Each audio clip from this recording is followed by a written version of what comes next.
नमस्कार, आदाब। आप देख रहे हैं बात मुद्दे की। मैं हूं रिजवान अहमद सिद्दीकी। जनमानस में ईस्ट का एक विशिष्ट स्थान है। सभी अपने अपने अंदाज में अपने ईस्ट की प्रार्थना करते हैं, इबादत करते हैं, लेकिन जब सियासत में ईस्ट का उपयोग होने लगता है तो बात दूर तलक जाती है। और उत्तर प्रदेश की अगर हम बात करें तो श्री राम का मंदिर अब बन रहा है। जय सिया राम का उद्घोष एक बार फिर हो चुका है। जो कभी जय श्री राम होता था जिनके लिए, अब उनके लिए भी वो जय सिया राम हो गया है। लेकिन अब इस सब के साथ अब परशुराम का जिक्र भी सियासत में तेजी से हुआ। परशुराम भी ईस्ट है। बहुत बड़ा वर्ग उन्हें अपना आदर्श मानता है, उनका उल्लेख करता है। और सिया राम की बात करें तो उनके स्वयंवर से लेकर उससे पहले भी और उसके बाद भी परशुराम का जिक्र अलग अलग जगह अलग अलग अंदाज में आया है। लेकिन अब क्या समाजवादी पार्टी और क्या बहुजन समाज पार्टी वो परशुराम के लिए भी मंदिर बनवाएगी, बड़ी मूर्ति लगाएगी, ऐसी उन्होंने घोषणाएं की। और जाहिर है जब इस तरह की चर्चाएं होती हैं, घोषणाएं होती हैं, तो उस पर सियासत कई तरह के करवट लेती है और एक दूसरे पर सियासत करने के इल्ज़ाम भी लगते हैं।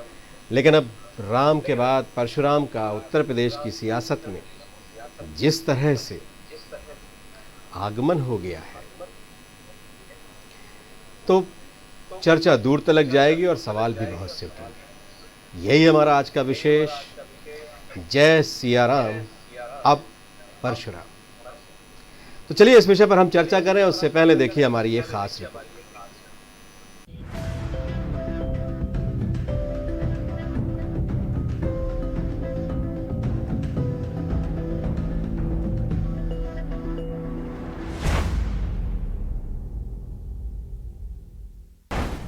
2022 में परशुराम के नाम पर दंगल। भगवान परशुराम को एसपी बीएसपी का प्रमाण। परशुराम के नाम पर वोट बैंक की सियासत। यूपी में ब्राह्मण वोट पर नजर। उत्तर प्रदेश में 2022 में विधानसभा चुनाव है और इसकी तैयारी में सभी राजनीतिक दल लग गए। बीजेपी का राम मंदिर का मुद्दा हमेशा सियासत में रहा और अब राम मंदिर का भूमि पूजन बीजेपी को मजबूती दे सकता है।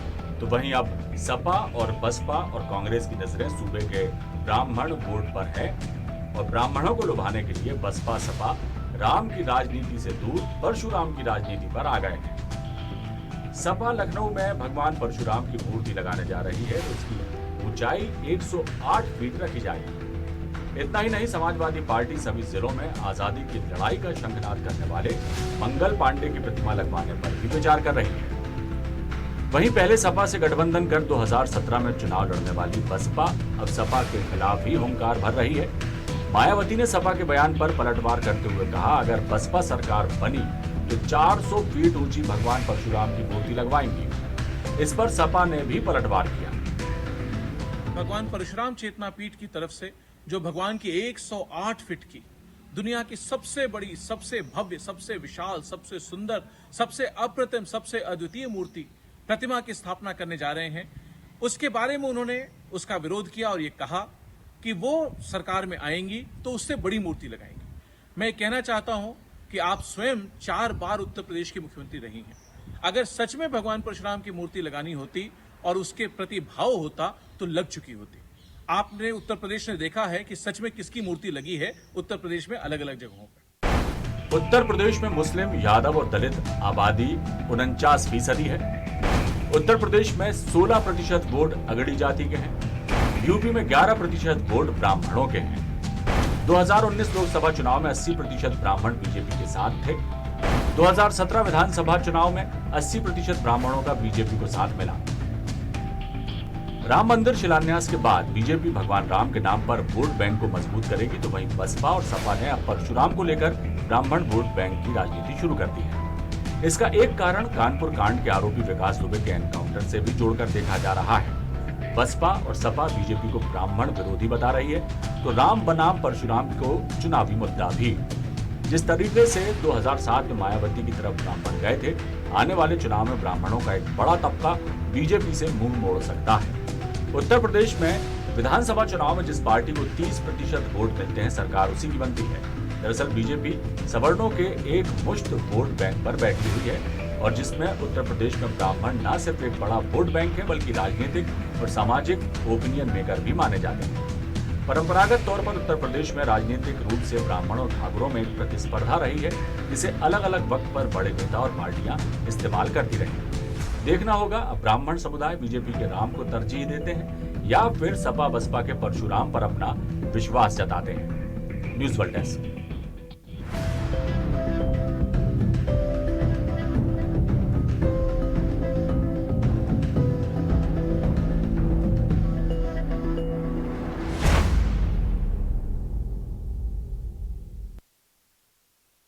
तो देखा और सुना आपने उत्तर प्रदेश की सियासत में किस तरह से मूर्ति लगाने का जिक्र है, और मैं ईमानदार हूँ मूर्ति लगाने में और तुम सही समय पर तुमने ये नहीं किया, जैसे बहुत ढेर सारी बातें उठ रही हैं और ये हर दौर में उठती हैं, और एक दूसरे पर सियासत करने का, धार्मिक आस्थाओं से खेलने का आरोप लगाती हैं पार्टियाँ, लेकिन अपनी अपनी सुविधा अनुसार इस पर आगे ज़रूर बढ़ती हैं। तो चलिए इस विषय पर हम आपका परिचय कराते हैं अपने मेहमानों से। हमारे साथ जनार्दन मिश्रा जो सांसद हैं, भारतीय जनता पार्टी के नेता हैं, वरिष्ठ नेता हैं भारतीय जनता पार्टी के। प्रकाश हिंदुस्तानी साहब हैं, वरिष्ठ पत्रकार हमारे साथ, राजनीतिक विश्लेषक और समाजवादी पार्टी के जानकार यश भारती हमारे साथ हैं, और साथ ही कांग्रेस के वरिष्ठ नेता पूर्व मंत्री चौधरी राकेश सिंह चतुर्वेदी हमारे साथ कांग्रेस से। आप सभी का बहुत बहुत स्वागत है। यश, आपसे ही शुरू करता हूं। राम नाम पूरे विश्व में इस समय उसकी चर्चा है। राम मंदिर का शिलान्यास हो गया है, और राम मंदिर, वो दिन दूर नहीं जब राम मंदिर बनकर तैयार हो जाएगा, राम लला विराजमान हो जाएंगे उस भव्य मंदिर में, उस भव्य स्थान में। लेकिन अभी ये चर्चा पूरी तरह से शवाब पर थी। उसी दौर में परशुराम का एक नया अध्याय जुड़ गया। समाजवादी पार्टी भी कहती है, आपकी जो पुरानी सहयोगी रही है, भतीजे और भुआ दोनों की पार्टी इस तरह की बातें कर रही है, तो ये आखिर है क्या? देखिए, मेरा ये मानना है कि ये भगवान को मानने की अब सबकी अपनी अपनी एक आस्था है। सब ज्यादातर जातियां अपने आप को किसी ना किसी इष्ट देवता से जोड़ती हैं। कोई भगवान राम से जोड़ता है, कोई लव कुश से जोड़ता है, कोई अपने आप को किसी और से जोड़ता है, भगवान कृष्ण से कोई जोड़ता है। तो सबका अपना अपना एक मानना है, एक मान्यता है, और सबको अपने आप को किसी न किसी भगवान के वंशज मानते हैं। और मुझे लगता है जो राजनीतिक पार्टियां हैं जब सत्ता में आती हैं, तो सबके सम्मान का ध्यान रखना ये सारी राजनीतिक पार्टियों की एक जिम्मेदारी है। और जो भी राजनीतिक पार्टी ये बेहतर तरीके से कर पाती है, ये एक बहुत अच्छी बात है, ये कोई भी पार्टी करे। लेकिन अगर कोई पार्टी इसमें राजनीति ढूंढती है कि मेरी कमीज तेरी कमीज से सफेद कैसे, मैंने फलाने भगवान को ये किया था, मैंने ढिकाने भगवान को किया, तो ये प्रतिस्पर्धा मुझे लगता है कि मान्यताओं के नाम से या आपकी धार्मिक भावनाओं के साथ में खिलवाड़ होने जैसा है। क्योंकि लोग फिर आपस में कंपटीशन करने लगेंगे, जो शायद कोई राजनीतिक पार्टी चाहती है कि अगर भगवान राम का श्रेय है तो वो पूरा मुझे ही मिलना चाहिए। कोई दूसरा अगर भगवान राम के दर्शन करने भी चला जाता है तो वो अधर्मी है, उसके जनेऊ पहनने पे प्रश्न चिन्ह लग जाएगा, उसके माथा टेकने पे प्रश्न चिन्ह लग जाएगा, उसके तिलक लगाने पे प्रश्न चिन्ह लग जाएगा। ये कोई राजनीतिक पार्टी को सबसे ज्यादा पीड़ा हो जाती है, और हम सब जानते हैं किस राजनीतिक पार्टी को पीड़ा होती है। तो अगर कोई राजनीतिक पार्टी ये वचन दे रही है जनता के बीच में कि अगर हम सत्ता में आएंगे तो हम आपके भी सम्मान का ध्यान रखेंगे, आपकी आस्थाओं और मान्यताओं का ध्यान रखेंगे, तो इसमें कहीं से कहीं तक कोई गलत बात नहीं है।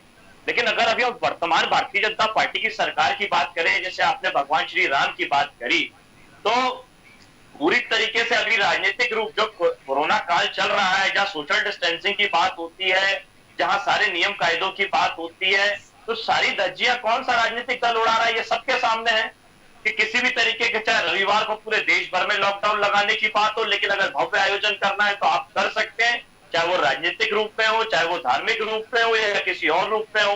आप देखिए, पिछली समाजवादी पार्टी की सरकार ने उत्तर प्रदेश में एक स्टेडियम को नाम दिया इकाना स्टेडियम। अब लेकिन भारतीय जनता पार्टी की जो वर्तमान सरकार है, जो नाम बदलने में विश्वास करती है, उसने उस इकाना स्टेडियम का नाम बदल करके अपने नेता और भारत देश के पूर्व प्रधानमंत्री अटल बिहारी वाजपेयी जी के नाम पे कर दिया। जब भारतीय जनता पार्टी के लोगों को उस इकाना नाम का अर्थ पता चला कि ये तो भगवान विष्णु का ही एक दूसरा नाम है इकाना, तब आनंद फानंद में उसको अटल बिहारी वाजपेयी जी के साथ में जोड़ दिया। यानी आज भगवान विष्णु और अटल बिहारी वाजपेयी जी समकक्ष खड़े कर दिए उन्होंने अपनी नाम बदलने वाली नीतियों के साथ में। तो ये जिस तरीके की राजनीति वर्तमान सरकार या वर्तमान जो सत्ताधारी दल है, वो अपना चाल चेहरा चरित्र दिखा रही है धार्मिक रूप से कि उनका ही एक अधिकार है, उन्हीं को सबसे ज्यादा तकलीफ है, बाकी किसी को भी तकलीफ बिल्कुल। नहीं यश है। यश जिसकी भी मान्यता यश मैं आपके पास एक बार फिर आऊंगा। चौधरी राकेश सिंह चतुर्वेदी, आप कैसे देख रहे हैं इन चीजों को? उत्तर प्रदेश में जिक्र हो रहा है कि ब्राह्मणों के साथ अन्याय हो रहा है, उनकी अनदेखी हो रही है और इस तरह की चीज़ें हो रही हैं। उसी बीच में परशुराम जो ब्राह्मणों के लिए बहुत महत्व रखते हैं, वैसे तो वो पूरे समाज के लिए, सबके लिए महत्व रखते हैं, लेकिन ब्राह्मण उनका अक्सर जिक्र करते हैं। तो अब एक नए सिरे से समाजवादी और बहुजन समाज पार्टी, पहले तो समाजवादी ये बहुजन समाज पार्टी ये सोशल इंजीनियरिंग कर भी चुकी है, तो आप कैसे देख रहे हैं इन सारी चीज़ों को? जुआन भाई, पहले तो मैं ये जानता हूँ कि ईश्वर अल्लाह एक ही नाम, परमात्मा एक है। और जहाँ तक हम परशुराम भगवान की बात कर रहे हैं, तो ये भी भगवान विष्णु के अवतार, और जो सनातनी है या जो पृथ्वी पर मानव विचारों के ओतप्रोत है, वो प्रत्येक व्यक्ति के लिए वो भगवान है। सिर्फ ब्राह्मणों के लिए परशुराम भगवान है ये संभव नहीं है, वो तो पूरी पृथ्वी के लिए, मानव जाति के कल्याण के लिए भगवान है। अब कौन कितनी श्रद्धा से मानता है या राजनीति से मानता है, ये राकेश जी मैं समझता हूँ इसको, मैंने इसको सुधार भी किया था, उसको और विस्तार किया था। सुधार तो मैं नहीं कहूँगा, और विस्तार पे भी मैं गया था कि वो सबके इष्ट हैं, सब एक बहुत बड़ा वर्ग उन्हें मानता है। लेकिन जब ब्राह्मण अक्सर जिक्र करते हैं ना, तो वो अक्सर ये कहते हैं कि हम परशुराम वंशी हैं, तो इसलिए मैंने उसका उल्लेख भी किया था कि वो ब्राह्मणों के अस्मिता और उनके अस्तित्व से जोड़कर इसे देखा और बोला, दोनों चीजें जाता है। इसलिए क्या उत्तर प्रदेश की सियासत में आप इसे देख रहे हैं? से आपका विषय बिल्कुल माकूल है जी, और जो लोग राजनीतिक दल इस तरीके की बात कर रहे हैं उस पर चर्चा करना भी बहुत आवश्यक है जी, और करना भी चाहिए।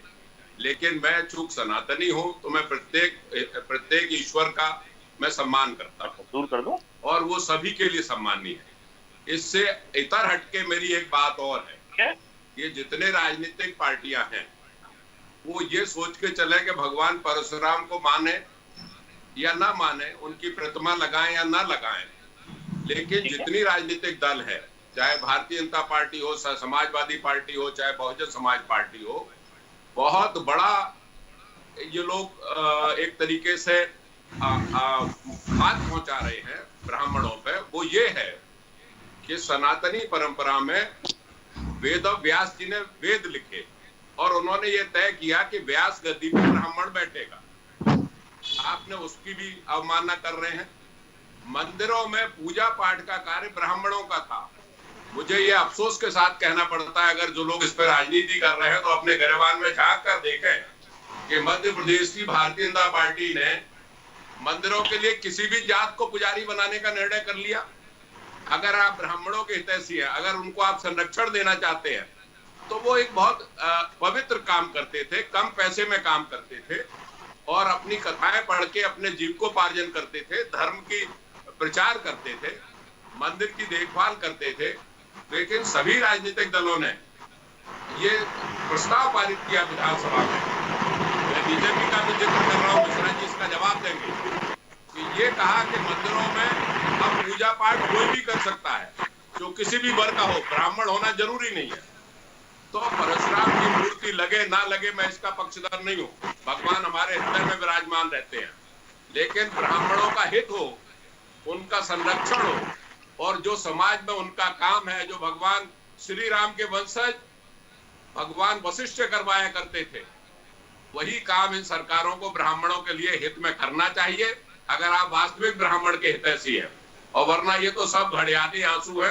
मैं इसका पक्षधर नहीं हूं कि कोई भी कितनी बड़ी प्रतिमा लगा दे, कितने भी बड़े चौराहे बना दे, इससे ब्राह्मणों का कोई संरक्षण नहीं होगा।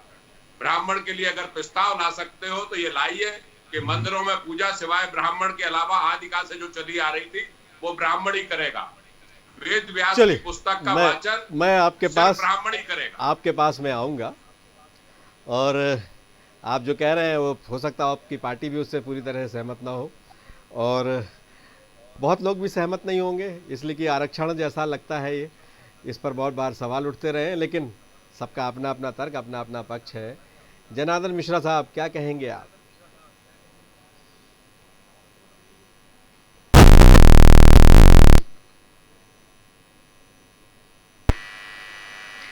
जनार्दन जी, आपको मेरी आवाज आ रही है?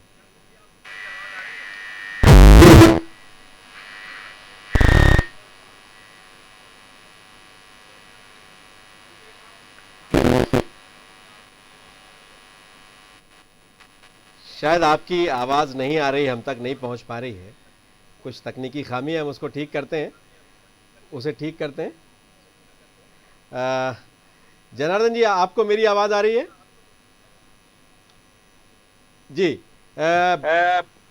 मेरा सवाल ये था आपसे कि आपकी क्या प्रतिक्रिया है? आपने राकेश जी को भी सुना, जो जो उत्तर प्रदेश में जो सियासत हो रही है वो भी आप जानते हैं, और इसके अलावा, और इस चर्चा में पहले मैं आपसे ये आग्रह करूंगा कि आपका फ़ोन म्यूट कर लीजिए, अपना फ़ोन, आपका फ़ोन शायद उसको म्यूट कर लीजिए, आपकी आवाज़। जी, आ रही है आपको आवाज़? जी, जनार्दन जी बताइए, क्या कहना चाहते हैं?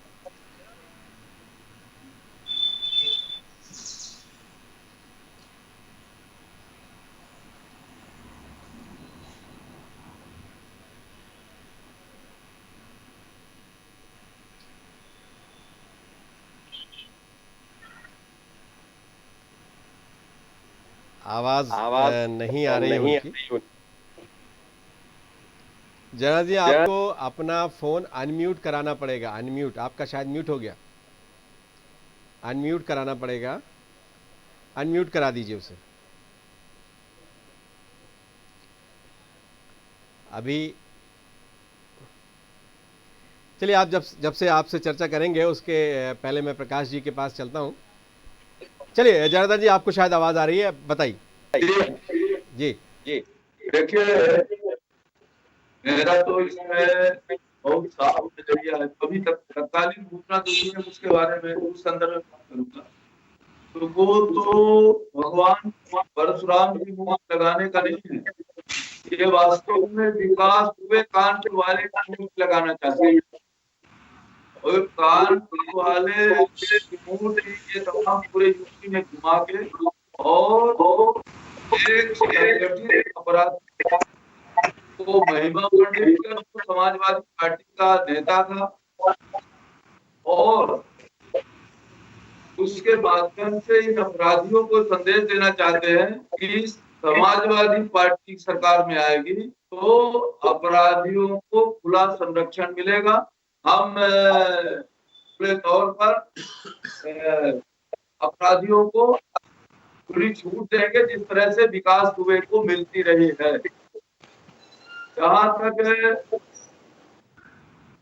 संवर्धन में ज्ञान के सवाल है, भाई जी ने कहा, मैं तो इसमें केवल इतना पक्षधर हूँ, भगवान परशुराम की ये बात करते हैं, यूपी में जब सुरक्षा बलों की तैनाती हुई तो कितने परशुराम के, जो आज एक संकीर्ण दायरे में जिन परशुराम जी को घेर दिया गया है, मैं उन्हीं संकीर्ण दायरे में अगर करें बात, तो किन उनके परशुराम के किन वंशजों को नौकरियां सुरक्षा बलों में दी गई, पुलिस में कितने लोगों को भर्ती किया गया कि ये परशुराम के वंशज हैं, ये तो विष्णु के अवतार के लोग हैं, इनको नौकरियां दो, ये सुरक्षा करेंगे समाज की। जिस तरह से परशुराम जी ने कई बार अन्याय का विरोध किया, उस तरह से ये भी अपराधियों का संहार करेंगे। कितने लोगों को काम दिया था। मंदिरों में फाके पड़ने लगे पुजारियों को। ये मैं तो कहूंगा कि ये केवल इतना कर दें कि मंदिर में वेद पाठ हो और कंप्यूटर की शिक्षा हो, संस्कृत भाषा का प्रादुर्भाव ये करें, तो अपने आप में भगवान परशुराम के आदर्शों का अंगीकरण उनके ही समाज के लोग करने लगेंगे। मैं दीगर समाज की बात नहीं करता, क्योंकि जिस तरह से भगवान परशुराम को इधर 10-15 वर्षों से एक संकीर्ण दायरे में घेरने का काम किया गया है, उससे लज्जाजनक, हास्यास्पद पूरे समाज के लिए। मैं तो जो लोग भगवान परशुराम को आदर्श मानते हैं, मानने की बात करते हैं, मैं उनसे पूछना चाहता हूं कि भगवान परशुराम का आदर्श है कुटी में रहो, ज्ञान प्राप्त करो और अन्याय के खिलाफ 21 बार शत्रुओं का विनाश करो। और ये उन्हीं जो इस विकास दुबे की ये बात के संदर्भ में ये बात आई है, उसने तो अपने ही परिवार के लोगों का कत्ल किया, अपने ही निरीह लोगों का कत्ल किया, और आज उसके आधार पर उसको मुद्दा बना करके ये राजनीति के मैदान में अपना रोटी सेकने का काम कर रहे हैं, अगले चुनाव में वोट बैंक बनाने का काम कर रहे हैं। बाकी और ये कुछ नहीं है। अगर परशुराम जी को जो मानते हैं वो मंदिरों में कंप्यूटर की शिक्षा विकसित करें। जनार्दन मिश्रा, आप भी बनवाएंगे क्या? आप ये तो मूर्तियां लगवा रहे हैं, आप भी लगवाएंगे? उन्हें परशुराम को इस तरह से किसी ने याद नहीं किया इससे पहले, तो क्या आपकी सरकार भी, आपकी तो सरकार है अभी, ये कह रहे हैं आगे करेंगे, आप करवाने वाले हैं क्या? ऐसा विकास दुबे आदर्श थोड़ी है उन चीजों का। मैं परशुराम जी की मूर्ति लगाने के पक्ष में नहीं हूँ, और न कभी मूर्ति लगानी चाहिए जी, क्योंकि परशुराम एक ऐसे शख्स, एक आदर्श है जिस आदमी का रोम रोम में, पूरे समाज के रोम रोम में उनके आदर्श विकसित है। मूर्ति लगाने की जरूरत नहीं है। जरूरत है वेदों का पाठ हो मंदिरों में, कंप्यूटर की शिक्षा हो और संस्कृत भाषा का विकास हो, तो परशुराम अपने आप में दुनिया में स्थापित हो जाएंगे। चलिए प्रकाश हिंदुस्तानी साहब, आपने सबको सुना, क्या कहेंगे आप? प्रकाश जी, आपने सबको सुन लिया। रिजवान जी, अब जो सियासत हो रही है वो ब्राह्मणवाद के नाम पर। दिलचस्प बात है कि जो लोग ये कहते थे कि तिलक, तराजू और तलवार, इनको मारो जूते चार, वे अब परशुराम की प्रतिमा लगाने की बात कर रहे हैं जी। मतलब अब वे लोग सबको साथ लेकर चलने की बात। इससे पहले ये सोशल इंजीनियरिंग ये कर चुके हैं जी। ये सोशल इंजीनियरिंग अजीब ही सवाल है जी। अब मायावती जी कह रही कि हम साधु संतों के लिए उनके ठहरने के लिए स्थान बनाएंगे। चतुर्वेदी जी ने बिल्कुल सही बात कही कि सभी हमारे पूजनीय हैं, सभी का सम्मान होना चाहिए, चाहे आम्बेडकर हो। एक दिलचस्प बात यह है रिजवान जी कि पूरे देश में भगवान परशुराम के 7 जन्म स्थल, उसमें से एक इंदौर जिले का जाना पाव है, मानपुर के पास, और वहां ये जो जाना पाव की पहाड़ी है ये संरक्षित वन स्थल में है, और यहाँ ब्राह्मणवादी नेताओं ने पक्की सड़क बना दी है ऊपर पहाड़ी तक, और सेना का क्षेत्र भी उससे भी कब्जे में ले लिया है। तो अगर राजनीति करनी है तो परशुराम की प्रतिमा भी लगा देंगे, राजनीति करनी है तो अम्बेडकर की प्रतिमा भी लगा देंगे, लेकिन इस देश को प्रतिमाओं की राजनीति से आगे बढ़ना चाहिए। और वाकई अगर आप समाज का भला करते हैं तो समाज के भले की बात करनी चाहिए, चाहे वो कोई भी वर्ग हो, ब्राह्मण हो या ठाकुर हो या वैश्य हो या अन्य वर्ग, कोई भी वर्ग हो। लेकिन ये दुर्भाग्य की बात है कि अब ब्राह्मणवाद के नाम पर सियासत हो रही है, परशुराम की प्रतिमा के नाम पर सियासत हो रही है, क्योंकि भृगु ऋषि ने, जो परशुराम के परदादा थे, उन्होंने परशुराम को अनंतर राम कहा था, राम का ही एक रूप बताया था और विष्णु के 6ठे अवतार बताया गया था। तो बहुत सारी कथाएं हैं, बहुत सारी मान्यताएं हैं। हमारे हिंदू सनातन धर्म में तो बहुत सारे देवी देवता हैं, लेकिन हम अगर मूर्तियों पर ही अपनी शक्ति केंद्रित करेंगे तो समाज का भला करने की तरफ ध्यान शायद कम दे पाएंगे। तो मूर्तियों के बजाय अगर समाज के भलाई की बात की जाए तो ज्यादा बेहतर है। मूर्तियां लगाने से तो कोई बहुत भला होना नहीं है, मूर्ति लगाने वाले कुछ 1-2% लोगों का भला हो सकता है। तो ये सियासत कोई बहुत अच्छी बात नहीं है। सभी वर्ग के भलाई की बात हो। अगर ब्राह्मण मंदिरों में गुजारा कर रहे हैं किसी तरह और उनके लिए पेट भरना मुश्किल है, जैसा चतुर्वेदी जी ने कहा, और ये वाकई सही बात है, तो व्यवस्था ये हो कि उनके गुजारे की व्यवस्था ठीक से हो, उनकी शिक्षा दीक्षा ठीक हो, उन्हें कोई रोजगार उपलब्ध कराया जाए अगर मंदिरों में पूजा के लिए सभी लोग आ रहे हैं। इसकी तरफ ध्यान दिया जाना चाहिए। ब्राह्मणवाद के नाम पर सियासत करने में किसी का भला नहीं है। रिजवान जी बिल्कुल। मैं गर्व के साथ कह सकता हूं कि इस पैनल में जो भी लोग हैं वो बहुत जिम्मेदार और बहुत गंभीर लोग हैं और सबको साथ में लेके चलने वाले लोग हैं। लेकिन ये इत्तेफाक भी है कि इसमें एक हिंदुस्तानी है और एक भारतीय है। ये भी एक मेरे लिए बहुत प्रसन्नता की बात है। आप लोग अपने अपने उपनाम जो हैं, जो आपके जाति के आधार पर जो उपनाम हैं, आपने अपने अपने नहीं रखे हैं। जैसे प्रकाश जी ब्राह्मण हैं लेकिन वो अपने साथ हिंदुस्तानी ही लगाते हैं। बड़े हमारे वरिष्ठ रहे हैं प्रकाश जी, हमने उनके साथ काम भी किया है। और यश भारती यादव हैं लेकिन वो भारतीय लिखते हैं, उस पर भी उन्हें बहुत तंज कसे गए बहुत। लेकिन ये सब तरह की चीज़ें हैं। तो यश मैं आपके पास ही आता हूँ। जब जात जी हम नहीं दिखाना चाहते, उससे आप उजागर करके बड़ा गलत कार्य कर रहे हैं। आपकी भर्त्सना की जाती है। मैं क्षमा चाहता हूँ आपसे जी। यश जी, हमेशा से, खासतौर से जैसे समाजवादी पार्टी है, श्री कृष्ण का बड़ा जिक्र रहा है और उस पर बहुत तरह की बातें, बहुत तरह की वो, और बनाया भी है। श्री कृष्ण के लिए मंदिर भी बनाया और बहुत तरह की उनकी मूर्ति स्थापना की भी बात हुई। अब उससे इतर परशुराम जी का भी जिक्र हो रहा है। लेकिन ये सियासत कहाँ जा रही है कि धर्म के इस तरह से इस स्तर तक, अगर सियासत धर्म की इस तरह की चीज़ों के बजाय जो बुनियादी जो चीज़ें हैं उससे इतर जब इस तरह की बातचीत होने लगती है, और जैसा कि अभी सवाल राकेश जी ने भी किया, प्रकाश जी ने भी किया, जनार्दन मिश्र भी यही कह रहे थे कि जो परंपरागत रूप से पुजारी करते रहे हैं, अब तो धीरे धीरे वो काम भी उनसे छीना जा रहा है। देखिए रिजवान जी, जो व्यवस्था की वो बात कर रहे थे, हमारा समाज था वो तो कर्म आधारित था, ये जाति आधारित, और ये जो व्यवस्था ये बीच में परिवर्तन हुआ। और अगर हम कृष्ण भगवान को मानने की बात करते तो कृष्ण भगवान भी कर्म के आधार पर ही बात करते थे, कर्म की बात करते थे।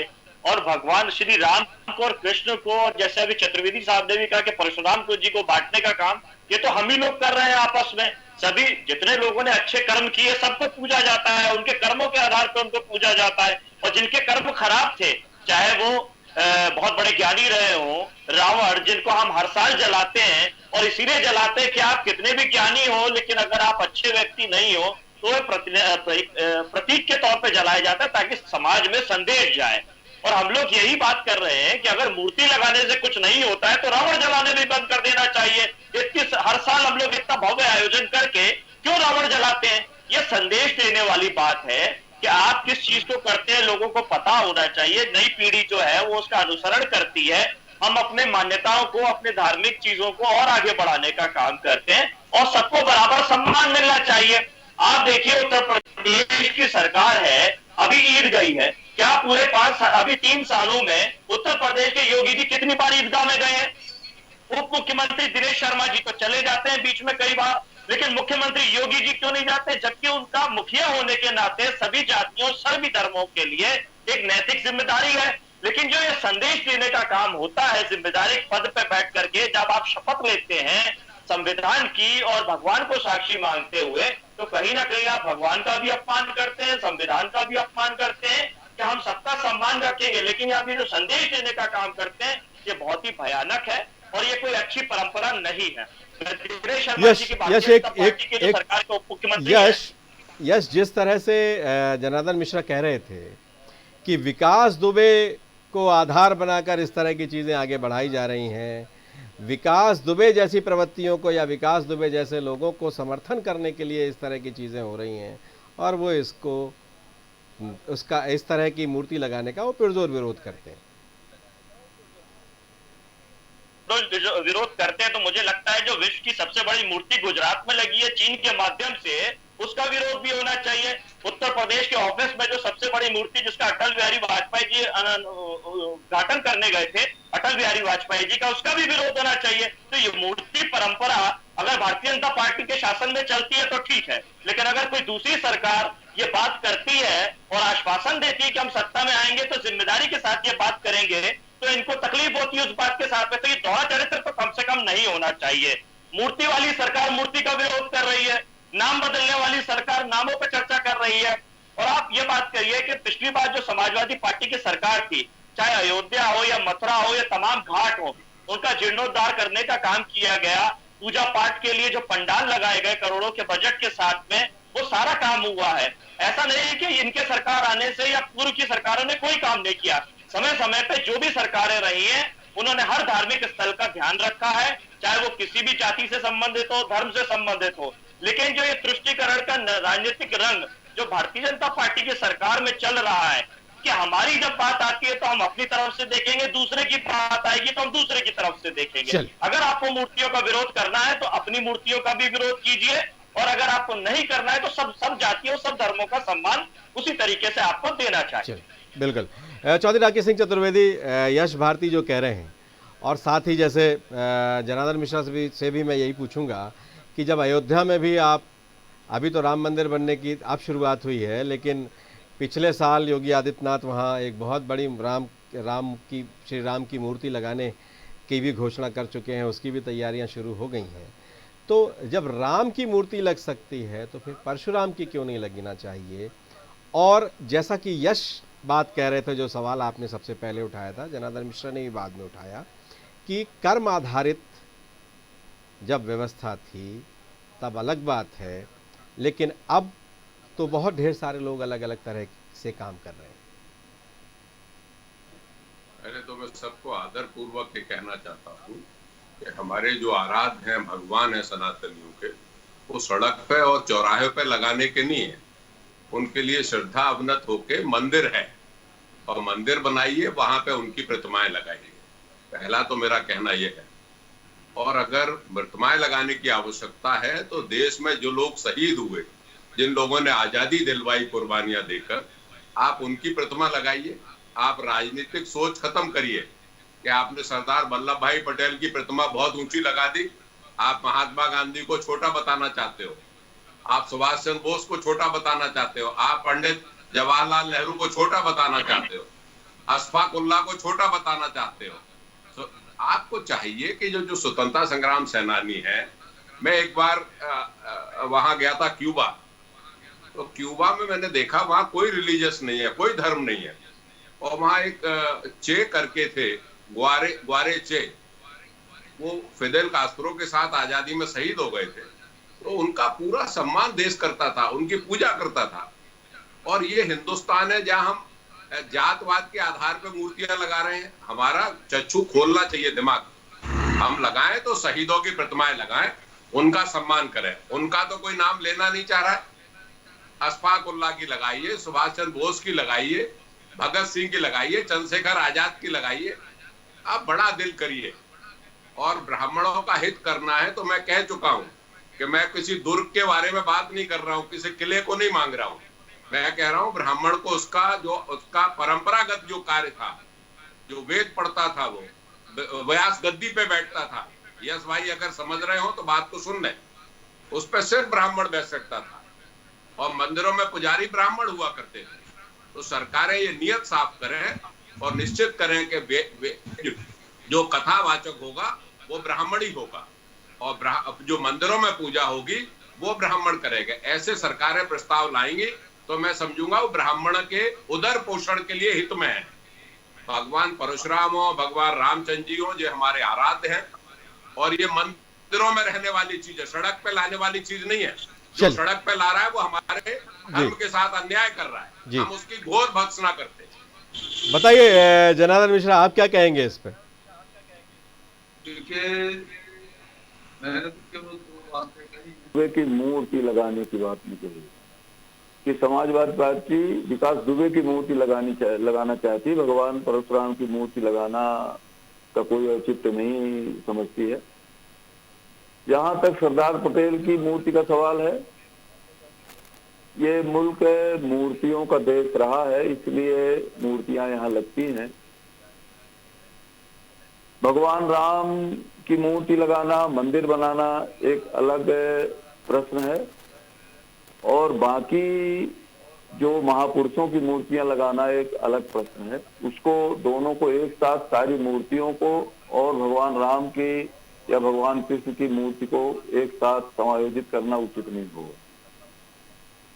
मैं फिर से राकेश जी, जो बार बार राकेश जी ने कहा, मैं तो अगर वास्तव में लोग ये भगवान परशुराम के वंशजों का या कि भगवान परशुराम के आदर्शों को जीवित रखना चाहते हैं, तो हर मंदिर में आप एक विद्यालय जोड़ दीजिए। मंदिर में कंप्यूटर लगना चाहिए, उस हर मंदिर में आप एक विद्यालय खोल दीजिए, उसमें 2, 4, 6 वेद पाठी छात्र तैयार करिए, उनको संस्कृत भाषा का अध्ययन कराइए और कंप्यूटर से जोड़िए। तो आप वेद को और कंप्यूटर को और संस्कृत भाषा को, तीनों को जोड़ दीजिए, तो अपने आप वैसे पलट हो जाएगा। जनार्दन मिश्रा जी, वैसे ये करेगा कौन? डबल इंजन की सरकार है आपकी, नहीं, अब सभी जगह आपकी सरकार, उत्तर प्रदेश में भी, मध्य प्रदेश में भी, और देखिए दिल्ली में भी। राकेश जी, मैं इसको बिल्कुल, मैं जब हमको हमारे शर्मा जी ने बताया था कि भगवान परशुराम जी की मूर्ति के सवाल पर आना है, तो मैं हिचकिचा रहा था जी, और मैं विशुद्ध रूप से आज किसी राजनीतिक दल के कार्यकर्ता के रूप में यहाँ नहीं हूँ जी।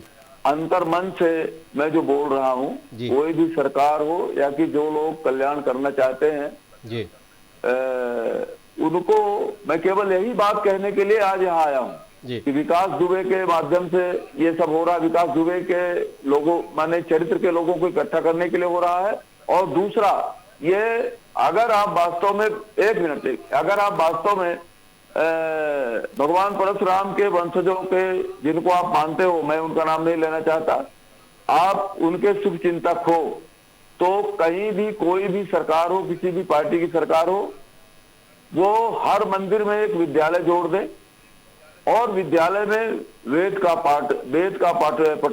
पठन पाठन हो। जनार्दन जी, चौधरी राकेश सिंह कुछ कह रहे थे जी। मैं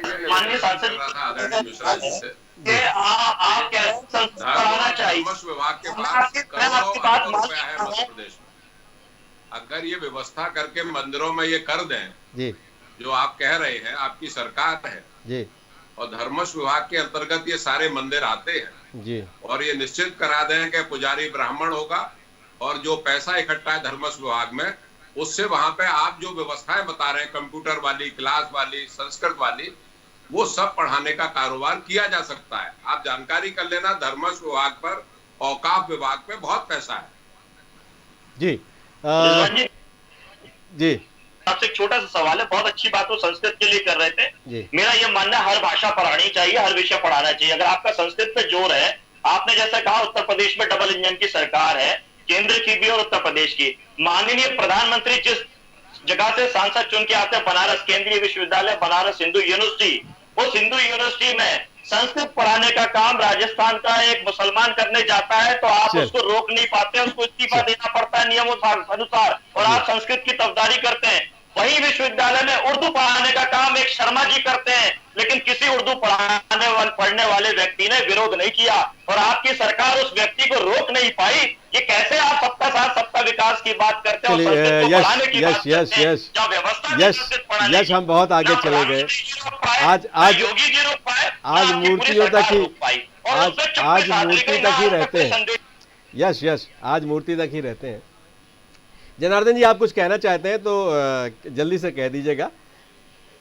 कोई भी भाषा पढ़ने का अधिकार और पढ़ाने का अधिकार सबका है। संस्कृत किसी एक धर्म की भाषा नहीं है और न ही उर्दू किसी एक धर्म की भाषा है। इसलिए अगर कोई मुसलमान संस्कृत भाषा का प्रोफेसर हो जाते हैं या कि कोई हिंदू उर्दू भाषा के प्रोफेसर होते हैं, ये तो उर्दू प्रेमचंद, अभी बनारस की बात कर रहे हैं, प्रेमचंद किस भाषा के थे और किस धर्म के थे, तो इसलिए इन सब चीजों को जोड़ने का सवाल प्रश्न नहीं है। चलिए मेरा भी एक सवाल आपसे है।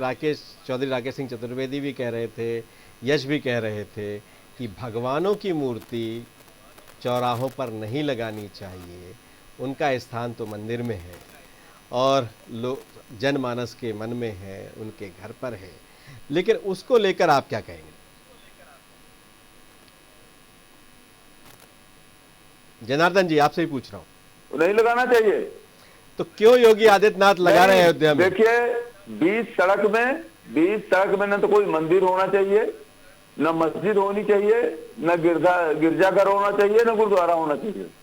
सड़कों को तो आप आवागमन के साधन के रूप में रहने दीजिए और सड़कों में तो बिल्कुल उनको गिरा देना चाहिए। मंदिर की सड़क में फंसता हो तो उसको गिरा दीजिए, मस्जिद फंसती हो तो गिरा दीजिए। सड़क में रेल पर के आसपास ये तो बिल्कुल गलत है और बिल्कुल उनको बिल्कुल बुलडोजर चला देना चाहिए। सड़कों में बीच में मंदिर खड़ा कर दिया। लेकिन योगी आदित्यनाथ तो खुले में श्री राम की बहुत बड़ी मूर्ति लगाने वाले हैं। वो अलग प्रश्न है, उसमें प्रश्न पर मैं नहीं जाना चाहता। जो सड़क की बात आई थी उसकी बात। चलिए आज आप पूरी तरह से भारतीय जनता पार्टी के नहीं है कि आप दूसरे विषय पर बात करने के मूड में है। तो चलिए, वैसे भी आपको मैंने बहुत अपनी वो साफ सफाई करते भी देखा है मैंने आपको। आप जिस कक्ष में रहते थे वहाँ भी अकेले भारतीय जनता पार्टी के कार्यालय में एक छोटे से कक्ष में रहते थे। अपने दैनिक कार्य सारे खुद और सारी स्वच्छता स्वयं से करते थे आप। तो प्रकाश जी, अंतिम प्रतिक्रिया आपसे चाहूंगा। रिजवान जी, मूर्तियां प्रतीक हैं, लेकिन वो दिखावे का प्रतीक ना बने। आपकी श्रद्धा परशुराम में हो सकती है, भगवान राम में हो सकती है, भगवान कृष्ण में हो सकती है, अम्बेडकर जी में हो सकती है, बुद्ध में हो सकती है। लेकिन अगर आप इस प्रतिस्पर्धा में लग जाएंगे कि हमारी मूर्ति 108 फीट की, उनकी मूर्ति 221 मीटर की, हमारी मूर्ति 186 मीटर की, तो आप अपने लक्ष्य से भटक जाते हैं। प्रकाश जी मैं थोड़ा सा रोकूंगा। या गौतम बुद्ध के सिद्धांत ये हैं या भगवान कृष्ण ने कर्म का संदेश दिया था, तो कर्म को जीवन में उतारने की जरूरत है। एक विचित्र बात है कि जिस भारत में राम मंदिर बनने में बहुत सारी बाधाएं थी, वहां तो राम मंदिर बन ही रहा है। पड़ोसी देश जहां कम्युनिस्ट पार्टी, वामपंथियों की सरकार है, वे लोग राम मंदिर बनाने को आमादा है। मुझे चिंता है कि कहीं ऐसा ना हो कि पाकिस्तान में राम मंदिर बनाने के लिए लोग आगे आ जाएं। तो ये जो प्रतिस्पर्धा है कि हम वो बना रहे हैं तो हम भी बना रहे हैं। अगर भारत ने कहा कि राम यहाँ के थे तो वो कहते नहीं, राम तो हमारे नेपाल के थे। तो इस तरह की जो प्रतिस्पर्धा, मूर्तियों को लेकर जो प्रतिस्पर्धा है, जैसे गणेशोत्सव में आपने देखा होगा कि गणेश जी की प्रतिमा बिठाने का, यही चीज मैं पूछने वाला था। गणेश और दुर्गा प्रतिमाओं के जो कद हैं दिन पर दिन बढ़ते जा रहे हैं, लेकिन वो बहुत कम समय के लिए होते हैं। और यश एक और बात कर रहे थे कि रावण के कद भी बहुत बढ़ता जा रहा है। बहुत बड़ा रावण बनाते हैं, फिर जलाते हैं, फिर साल भर रावण को बड़ा करते हैं, फिर जलाते हैं। जी, तो जो ये प्रतीक है, आपने तो प्रतीकों को प्रतीकों की तरह लें। जैसे मुंबई में आप जाएंगे तो गणेशोत्सव, मतलब 40-40 फीट की गणेश प्रतिमा है और वो करोड़ों रुपए का कारोबार उसके पीछे है। उसके पीछे बड़े बड़े संस्थान हैं। तो जब कारोबार घुस जाता है धर्म में, तो वो धर्म को इसी तरह भ्रष्ट करने लगता है। परशुराम के प्रति श्रद्धा है, जिन लोगों को श्रद्धा है वे परशुराम की मूर्ति बनाएं, लेकिन प्रतिस्पर्धा न करें कि हम 108 फीट की बनाएंगे या हम इतने बड़े फीट की 200 मीटर की बनाएंगे या 100 मीटर की बनाएंगे।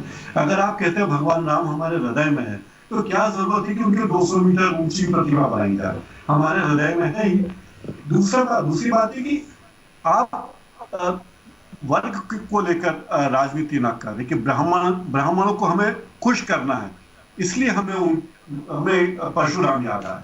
आप देखिए कि जो आपको सही लगता है, अगर आपको लगता है अम्बेडकर के सिद्धांत जन जन में फैलाना जरूरी है, तो अम्बेडकर की मूर्ति बनाने पे शक्ति खर्च मत कीजिए। अगर आपको लगता है काशीराम जी ने अच्छा काम किया, तो काशीराम जी की मूर्ति बनाने में शक्ति नष्ट मत करिए। उन उद्देश्यों को लेकर चलिए, समतावादी समाज की ओर आगे बढ़े, चाहे बहुजन समाज पार्टी हो चाहे समाजवादी पार्टी हो। सबका लक्ष्य तो एक ही है, हर पार्टी एक ही बात कहती है कि हम लोगों का भला करना चाहते हैं। तो क्या मंदिर बनाने से या मूर्तियां बनाने से यही हमारा लक्ष्य है कि जगह जगह मान लो कि आज मथुरा में मंदिर अब मथुरा में मंदिर की बात होगी, काशी में मंदिर की बात होगी, तो ये सब चीजें हम पिछले कार्यक्रम में मेरे साथ थे तब ये बात होने लगी थी उसमें। ऐसा जी, जिस दिन शिलान्यास हुआ उसी दिन ये बात फिर नए सिरे से होने लगी थी। और बिल्कुल कोई भी ईस्ट किसी एक धर्म का, किसी एक जात का, और इस तरह की जो तुष्टीकरण का एक शब्द बड़ा राजनीति में बहुत ज़्यादा चर्चा में रहता था, अब तुष्टीकरण से आगे बढ़कर संतुष्टीकरण की दिशा में भी बढ़ती जा रही है सियासत, और न जाने किसको किसको कैसे कैसे संतुष्ट करना चाहती है, उन्हें अपनाना चाहती है, लेकिन उनके संदेशों को अपनाना नहीं चाहती। जिन ईस्ट के बारे में वो जिक्र करती है, जिन आदर्शों के बारे में वो जिक्र करती है, जिन महापुरुषों के बारे में जिक्र करती है सियासत। चलिए, हमारे इस कार्यक्रम में बस इतना ही। आप सब जुड़े मेरे साथ, आप सबका बहुत बहुत धन्यवाद। फिर मिलेंगे एक नए मुद्दे के साथ, तब तक मुझे दीजिए इजाजत।